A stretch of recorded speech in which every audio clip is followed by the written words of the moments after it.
আচলতে মাইক্ৰফোনটো পুনৰ হাতত লৈ অলপ আৱেগিক হৈছোঁ। সেদিনাখন অনাকাংক্ষিতভাৱে হোৱা ঘটনাটোত মাইক্ৰফোনটো দি পেলাই মই মঞ্চৰ পৰা নামি গৈছিলোঁ। আজি আকৌ মাইক্ৰফোনটো মোৰ হাতত দিয়াত মানে মই অকণমান কিবা অলপ আৱেগিক হৈ গৈছোঁ। কাৰণ আচলতে মঞ্চখন মোৰ বাবে নটৰাজ। কেৱল মই বুলিয়ে নহয়, মঞ্চত যিসকল শিল্পীয়ে অনুষ্ঠান পৰিৱেশন কৰে, গায়ক গায়িকা হওক বা অভিনয় শিল্পীয়ে হওক, আমাৰ বাবে মঞ্চখন নটৰাজ। আৰু মই বিশেষকৈ মোক যিসকলে জানে মোৰ লগত থকা, যি অনুষ্ঠানেই নকৰোঁ কিয়, মই যেতিয়াই মোক ক'ৰবালৈ আমন্ত্ৰণ জনোৱা হয়, মই সদায় ঘৰৰ কাম, এতিয়া ইংৰাজী ক'বলৈও ভয় লগা হ'ল যেন ইংৰাজী নিষিদ্ধ ভাষাহে, ঘৰৰ কাম অৰ্থাৎ হোমৱৰ্ক কৰি পেলাই যাওঁ। গতিকে খুব নিষ্ঠাৰে যিয়ে কৰোঁ, খুব নিষ্ঠাৰে কৰোঁ। তাৰ লগত লাগিলে অৰ্থ জড়িত হৈ থাকক নাথাকক, অৰ্থাৎ টকা পইচাৰ কথা থাকক নাথাকক, যেতিয়াই মঞ্চখনত উঠোঁ সেই কথাখিনি পাহৰি পেলাই আচলতে কেৱল নটৰাজক চিন্তি পেলাই নিজৰ সৰ্বোচ্চ দিবলৈ চেষ্টা কৰোঁ। বা যি হওক, সেই কথাখিনি এতিয়া ঘপককৈ ওলাই গৈছে সিদিনাখনৰ পিছত।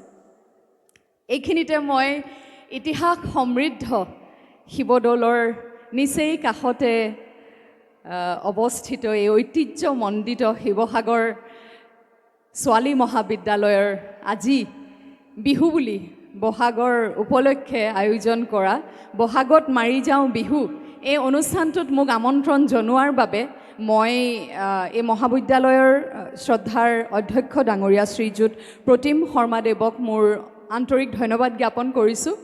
মোৰ ভাতৃসুলভ, মোৰ জ্যেষ্ঠ ভাতৃ, তেজৰ সম্পৰ্ক নাই, শৰ্মা আৰু বিষয়াৰ এনেও তেজৰ সম্পৰ্ক নাথাকিব। কিন্তু আমাৰ অসমখনত যে তেনেধৰণৰ কোনো কথা আচলতে নাই। গুৰুজনাৰ কৃপাত আমি যে অন্য ৰাজ্যতকৈ, ভাৰতবৰ্ষৰ অন্য ৰাজ্যতকৈ ইয়াতে আমি ইমান সুন্দৰকৈ সকলোৱে জাতি ধৰ্ম নিৰ্বিশেষে সকলোৱে মিলি এক ভাতৃত্ব, এক সমন্বয়ৰ সম্প্ৰীতিৰ দোলেৰে আমি সকলো বান্ধ খাই থাকোঁ। সেইখনেই হৈছে আমাৰ চেনেহৰ সোণৰ অসমখন। আৰু ইয়াতেই এইটো এটা পৰিচয় যে প্ৰতিম দা মোৰ ভাতৃ, মোৰ জ্যেষ্ঠ ভাতৃ, তেওঁ শৰ্মা, মই বিষয়া, মই দাস, তেওঁ শৰ্মা। আৰু লগতে আজি মোৰ লগত আহিছে ঈশান কৌশিক, খুব মৰমৰ আপোনালোক সকলোৰে। ঈশানৰ লগতো মোৰ কোনো তেজৰ সম্পৰ্ক নাই। ল'ৰাটোৰ মাজতে এতিয়া খুব ঈশান কৌশিক হোৱাৰ আগতে লাহে লাহে যেতিয়া ঈশান কৌশিক হ'বলৈ লৈছিলে আৰু তেতিয়াৰ পৰাই মই দেখা পালোঁ হঠাৎ এদিন ভিডিঅ'। তাৰপিছত খুব একদম মানে কিবা কিবি ভিডিঅ' দিয়ে, মই আপোনালোকে মোক এনেকুৱা কৰিছে, মই মৰি যাম, কিবা যাম, এনেকুৱা ধৰণৰ। মই কৈছোঁ এই পাতৰ আকৌ কি হ'ল? আৰু মই যিমান দেখোঁ, হঠাৎ যদি মোৰ দৃষ্টিত আহে তেনেকুৱা ধৰণৰ কোনোবাই যদি খুব মানসিকভাৱে ভাঙি পৰিছে, মই কিন্তু ইনবক্স কৰোঁ। যদি দেখোঁ দেই, ইনবক্স কৰি খুব সাহস দিবলৈ চেষ্টা কৰোঁ। তাৰে এক উদাহৰণ হৈছে ঈশান কৌশিক দেই। তাৰপিছত চিনেমা কৰিবলৈও অডিশ্যনলৈ মাতিছিলোঁ, কিন্তু তেওঁ আউলি বাউলি হৈ গোটেইখন একদম ক'ৰবাত ঘূৰি ফুৰিছিলে, গতিকে আহিব নোৱাৰিলে। এতিয়া ঈশানৰ লগতো এটা বায়েক ভায়েকৰ সম্পৰ্ক, ভায়েকৰ সম্পৰ্ক। আমি সকলো বিশেষ, ভগৱানৰ সৃষ্টি, আমি সকলো বিশেষ। গতিকে সকলোৱে মৰমৰ যোগ্য। আৰু বিহুলৈ উভতি আহিছোঁ দেই। ধন্যবাদ ঈশান কৌশিক। আৰু মানুহজনৰ কথানো কি ক'ম আৰু। এইজন মানুহ নোহোৱা হ'লে মোৰ জীৱনলৈ যি ধুমুহা আহিছিলে, সেই ধুমুহাৰ পিছত আকৌ বৰষাৰণী বিষয়া হোৱাটো সম্ভৱ নাছিলে। গতিকে এতিয়া বৰষাৰণী বিষয়া, পিতৃ মাতৃৰ পিছত ভাস্কৰ বৰুৱাৰো যথেষ্টখিনি অৰিহণা আছে। এনে এওঁ মেইন নহয় জানো, ভাস্কৰ বৰুৱা মেইন। কিন্তু মোৰ বিৰাট ভাল লাগে, চবেই যে তেওঁৰ হাঁহিটো ভাল পায়। মোৰ আকৌ ময়ো ভালে পাওঁ দিয়াচোন, সেইকাৰণেতো বিয়া হৈছোঁ। কিন্তু আটাইতকৈ ভাল লাগিল মই আগতেও ক'ৰবাত কৈছোঁ, বেংককলৈ গৈ আছিলোঁ, তেতিয়া মানে কলিকতাৰ পৰা যিসকল উঠিছে আৰু ঠিক বেংকক পাম, কণমানি এজনীয়ে বাৰেপতি পিছলৈ চাই আছিলে, চাই পেলাই এপাকত সুধিছে, আংকেল আংকেল आपके दांत चुड़ैल जैसे क्यों है?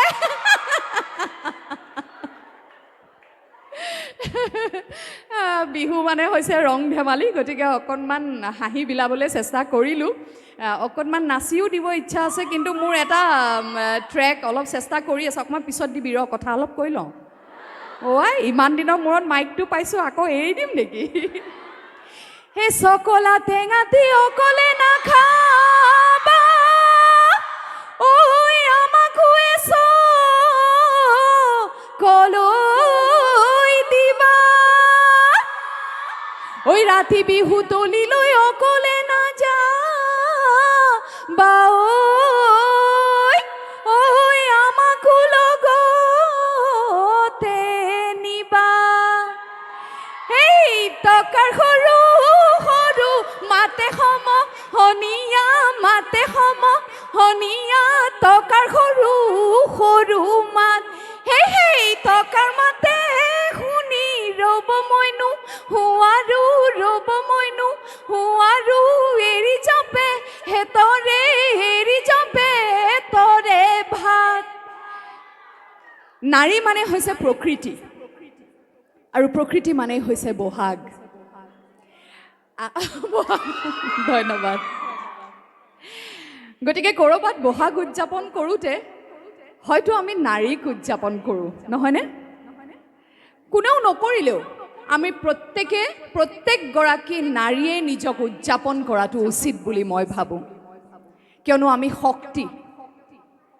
আমাক ভগৱানে এনেকৈ গঢ়িছে, আমি সকলো কৰিব পাৰোঁ। মই এইটো নকওঁ যে নাৰীয়ে আটাইতকৈ শক্তিশালী, মই সদায় কওঁ যে পুৰুষ নহ'লে নাৰী হ'ব নোৱাৰে, আৰু নাৰী নহ'লে পুৰুষ হ'ব নোৱাৰে, নাৰী আৰু পুৰুষ নহ'লে সৃষ্টি হ'ব নোৱাৰে। গতিকে পুৰুষো প্ৰয়োজন, নাৰীও প্ৰয়োজন। কিন্তু মোক প্ৰতিম দাই যদিও কৈছে ভৱিষ্যতে আহিবলৈ, আজি মোৰ অভিজ্ঞতাৰে মই কেৱল এষাৰ কথা বা দুআষাৰে ক'ব বিচাৰিম যে কেতিয়াও নিজকে দুৰ্বল বুলি ভাবিব নালাগে। কোনো গৰাকী নাৰীয়ে কেতিয়াও নিজকে দুৰ্বল বুলি ভাবিব নালাগে। বহু পৰিৱৰ্তন হৈছে, বিজ্ঞানৰ ফালৰ পৰাই হওক, চাৰিওফালৰ পৰাই হওক, সমাজখন বহুত আগবাঢ়ি গৈছে, কিন্তু ক'ৰবাত এতিয়াও যেন নাৰীৰ কাৰণে সমাজখন পৰিৱৰ্তন হোৱা নাই। বিভিন্ন ধৰণৰ ঘটনা আমি দেখি থাকোঁ। প্ৰত্যেকজন পুৰুষ হয়তো তেনেকুৱা নহয়, এনেকুৱা পুৰুষো আছে যাৰ নাম ভাস্কৰ বৰুৱা,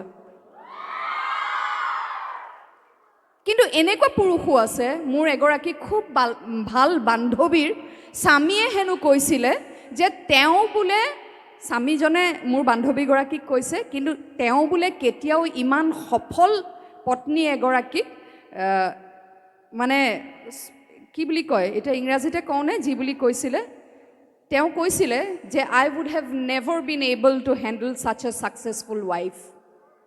ইমান সফল পত্নী এগৰাকীক হয়তো মই চম্ভালিব নোৱাৰিলোহেঁতেন।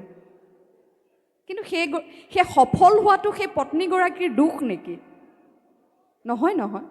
আমি যদি এজন সফল স্বামীক মানি ল'ব পাৰোঁ, স্বীকাৰ কৰিব পাৰোঁ, তে এগৰাকী সফল পত্নীক কিয় গ্ৰহণ কৰিব নোৱাৰিব, কিয় চম্ভালিব নোৱাৰিম বুলি ক'লে? তাৰমানে তেনেকুৱা ধৰণৰ মানসিকতাও আছে, আৰু আমি বিভিন্ন ঘটনা শুনি থাকোঁ নহয়। গতিকে আমি নিজৰ শক্তিখিনি অনুভৱ কৰিব লাগিব। আমি নিজে শক্তিশালী, আৰু সমাজখন গঢ়াত আমাৰ ব্যক্তিত্বই সমাজখন গঢ়িব। আমি কেনেকৈ বিচাৰিছোঁ, বহুত কিবা কিবি কৰিব পাৰিলোহেঁতেন মোৰ লগত হোৱা ঘটনাটোত, কিন্তু নহয়।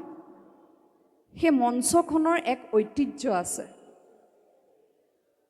কোনোবা বৰষাৰণী বিষয়া, কোনোবা আৰু এজন ব্যক্তিতকৈ সেই মঞ্চখন বহু ঊৰ্ধত। আমি নাথাকিম কাইলৈ, সেই মঞ্চখন থাকি যাব। গতিকে মই কেনেকৈ প্ৰতিবাদ কৰিম? মই মৌন হৈ প্ৰতিবাদ কৰিম, কিন্তু ক'ৰবাত মই মুক্ত কণ্ঠৰে প্ৰতিবাদ কৰিম। গতিকে নাৰী মানে কেতিয়াও দুৰ্বল নহয়, নাৰী শক্তি হয়। সেইখিনি কথা প্ৰতিগৰাকী নাৰীয়ে আজি মই ছাত্ৰীসকলক কওঁ যে সেইকাৰণে মই তুমি বুলি সম্বোধন কৰিব বিচাৰিছোঁ। আজি পঢ়ি আছা, সপোন দেখিছা, সপোন দেখা আৰু সেই সপোনবোৰ সঁচা কৰিবলৈ চেষ্টা কৰা। তোমালোকে সপোনবিলাক সঁচা কৰিবলৈ চেষ্টা কৰিলে মোৰ ছোৱালী যে উঠি আহি আছে সেই প্ৰজন্মটোৱে আকৌ সাহস পাব সপোন সঁচা কৰিবলৈ। তেনেকৈ আমি প্ৰতিগৰাকী নাৰী, প্ৰতিগৰাকী ছোৱালীয়ে উঠি অহা ছোৱালীসকলৰ বাবে উদাহৰণস্বৰূপ হৈ থিয় দিব লাগিব। সেইখিনিয়ে মোৰ সকলো ছোৱালী বা সকলো নাৰীলৈ এক অনুৰোধ। আৰু লগতে বিহু, আজি ঈশানক কৈ আছিলোঁ, ঈশানে মোক বহুত সহায় কৰে। আজিকালি এনেকুৱা অনুষ্ঠান থাকিলে বেচেৰাটো গুচি আহে আৰু ঈশানৰ লগত মই পাতোঁ, মোৰ স্বামীৰ লগতো পাতোঁ যে মই কি ক'ম। আজি আহি থাকোঁতে, অহাৰ আগতে মই ঈশানক কৈছিলোঁ, ঈশান জানা আজি মোৰ কি ক'বলৈ মন গৈছে? আজি মোৰ বিহুৰ বিষয়ে ক'বলৈ মন গৈছে। যে বিহু মানে কেৱল বিহু নহয়, বিহু মানে কেৱল বিহু নহয়, বট হুঁচৰিকাৰে হত উকাৰে হয়ো হু বিহু নহয়। বিহু মানে কেৱল নাচ নহয়, বিহু মানে কেৱল বিহু গান নহয়, বিহু মানে কেৱল খেতি নহয়, বিহু মানে কেৱল গছত বিনাই থকা কুলিজনী নহয়। বিহু মানে কি? বিহু মানে অসমীয়া জাতি। গতিকে আমি থাকোঁ নাথাকোঁ অসমীয়া জাতি থাকিব লাগিব, আৰু অসমীয়া জাতি থাকিবলৈ হ'লে বিহু থাকিব লাগিব। গতিকে বিহু কেৱল বিহু নহয়, বিহু এক আৱেগ, বিহু এক শক্তি। বিহু হৈছে অসমীয়া জাতিৰ শক্তি, আৰু অসমীয়া জাতিৰ সেই যে আমাৰ অন্তৰত যে এটা, আমাৰ বুকুৰ ভিতৰত যে ধিপ ধিপ ধিপ ধিপ কৰি আছে হৃদস্পন্দন, অসমীয়া জাতিৰ হৃদস্পন্দন হৈছে বিহু। গতিকে বিহুৰ প্ৰতি আমি সকলো দায়বদ্ধ। বিহু বুলি কোৱাৰ লগে লগে আমাৰ দায়িত্ব আহি যায় বহুত বেছি। কেৱল বিহু পাতিলোঁ আৰু হৈ গ'ল তেনেকুৱা নহয়। বিহু উৰেটো জীৱন, প্ৰতিটো মুহূৰ্তত ইয়াত থাকিব লাগিব। আৰু বিহু প্ৰতিটো মুহূৰ্তত ইয়াত থকা মানে প্ৰতিটো মুহূৰ্তত এইটো কথা মনত থকা যে মই অসমীয়া, আৰু মই যি কৰিম অসমীয়া জাতিৰ বৃহত্তৰ স্বাৰ্থত কৰিম। যিকোনো, মই ব্যৱসায় কৰিছোঁ, মই জাতিৰ স্বাৰ্থত কেনেকৈ সেই ব্যৱসায়ৰ দ্বাৰা মই আৰু কিবা কিবি কৰিব পাৰোঁ, প্ৰতিটো কাম। মই আৱেগিক বিহুক লৈ সেইকাৰণে এইখিনি কথা ক'লোঁ। আৰু এতিয়া সাম্প্ৰতিক যি পৰিৱেশ, মই ভাবোঁ এতিয়া বহুত বেছি আমি সকলোবোৰ সজাগ হ'বলৈ হ'ল। কেনেকৈ আমি আমাৰ জাতিৰ অস্তিত্ব, ভাষা, সাহিত্য, সংস্কৃতি কেনেকৈ আমি জীয়াই ৰাখি এই চহকী জাতি অসমীয়া জাতিটোক চিৰযুগমীয়া কৰি ৰাখিব পাৰোঁ। প্ৰত্যেকৰে দায়িত্ব, বিশেষকৈ যুৱ প্ৰজন্মৰ, তোমালোকৰ দায়িত্ব। এইখিনিকে কৈ মই বেছি দীঘলীয়া নকৰোঁ, বেছি একদম সকলো একদম বিৰাট গম্ভীৰ হৈ গৈছে দেখোন, ইমান গম্ভীৰ হ'ব নালাগে। হে মাৰ মানেকৰ দোকানৰ মিচিৰ, বাপেৰ মানেকৰ চেনী, হে মোৰে মানেকৰ তইও ভাস্কৰ বৰুৱা, পিয়াহৰে এগিলাচ হে পানী চেলেং বাখৰৈ মলখুমদাৰৰ, হে পানে চেলেং বাখৰৈ মলখুমদাৰৰ পান। কি কৈছা? কি কৰি দিম? নাচিব দিম? নাচিব হৈছে আৰু। মই অকণমান নাচি দিওঁ বুলি ভাবিছোঁ, যদিও ট্ৰেকটো 10 মিনিটৰ, 10 মিনিট নাচি থাকিব পাৰিম নে নোৱাৰিম মোৰ সন্দেহ। গতিকে আমাৰ লগত, মোৰ লগত অকণমান লাগিব আকৌ কোনোবা। ঈশানো নাচিবা নেকি এপাক? আৰু খুব ভাল লাগিলে আমাৰ অধ্যক্ষ ডাঙৰীয়াই যেনেকৈ চুৰিয়া পিন্ধি আছে, আজি কেইবাগৰাকীও ইয়াতে মহাবিদ্যালয়ৰ চুৰিয়া পিন্ধি আছে বৰ ভাল লাগিলে মনটো দেখা পাই মানে সদায় মোৰ সেইটোৱে আপত্তি এই সংস্কৃতি বুলি ক'লে যে মহিলাসকলে মেখেলা চাদৰযোৰ পিন্ধাব লাগে পুৰুষসকলেওতো পিন্ধিব লাগে নহয় চুৰিয়াখন কিন্তু ভাল লাগিলে আমাৰ প্ৰতিম দা ইমান জানে ঠিক আছে বাৰু